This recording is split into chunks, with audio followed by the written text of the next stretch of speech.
in a retail investor point of view, is a little bit like a passive income model. So for example, I'm intending to buy condo unit for rental investment. And let's say I'm looking at a $1.5 million condo. With this, I have to put in 25% down payment, I have to put in 4% buyer's stamp duty, and then I have to put in 75% loan.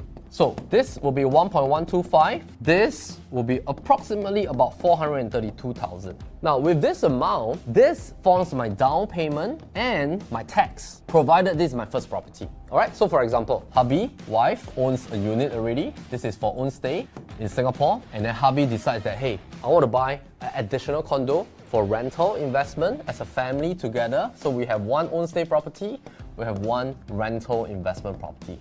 Of course, in Singapore, a lot of people hope that the property will appreciate in price, sell it for a profit, or it has very good, sustainable rental on a month-to-month basis so they can cover most of the mortgage. But most of the time, when you buy a $1.5 million property in the OCR region, let's say it's a 3-bedder, what's going to be your potential rental? Let's say the loan is for 30 years, provided both of them are, let's say the hubby is 35 years old, you can loan 30 years, and then it's 2.75% interest rate. Based on 1.125, your monthly installment is going to be about $4,600. And let's say you can rent out for $4,500 for a 3-bedder OCR, which is the current market rate. You less off $4,600, you need to top up $100 in cash plus your MCST fee. So for example, let's say your MCST is $400, in total you top up $500. Most of the time, a lot of people who are employed, they have CPF funding. Based on this, maybe $1,200 is from CPF, the balance $3,004 is cash. You take 4,500 minus 3,400, you have an excess of $1,100. Now you take the $1,100 minus off $400, you will still see the $700 cash because you're utilizing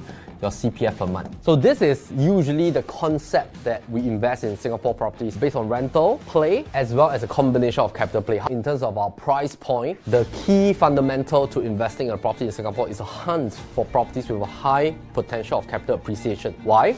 Because most of the time, your rental cannot fully cover your installment plus your MCST fee. So for example, if let's say you're a business person, you have no CPF, when we look at not being able to leverage on a CPF usage, you take a $4,500, you less off $4,600, you have to top up $100 plus top up MCST. You have to top up $500 cash per month yourself. So the strategy right here in Singapore is really about capital play.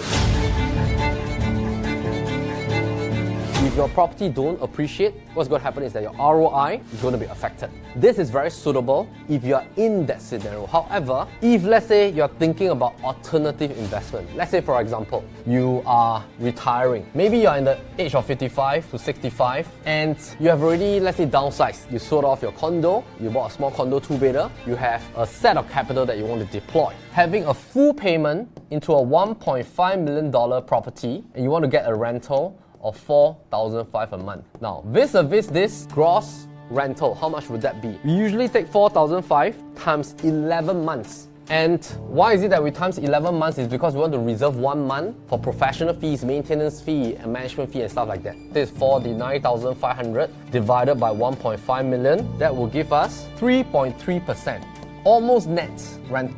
This is provided you pay full cash. Let's say you look at the Hotel 101 kind of investment. Basically what's going to happen is that you're going to split this into two. So instead of thinking it from a point of view whereby you deploy the entire 1.5 million, you look at it from a point that if you were to take a loan, you need to put in 432,000 and 1.125 mil of loan over here, which is 75%. This is 25% plus 4% stamp duty. You take this amount alone and invest in, let's say, a unit in Madrid or Niseko. What will be the return?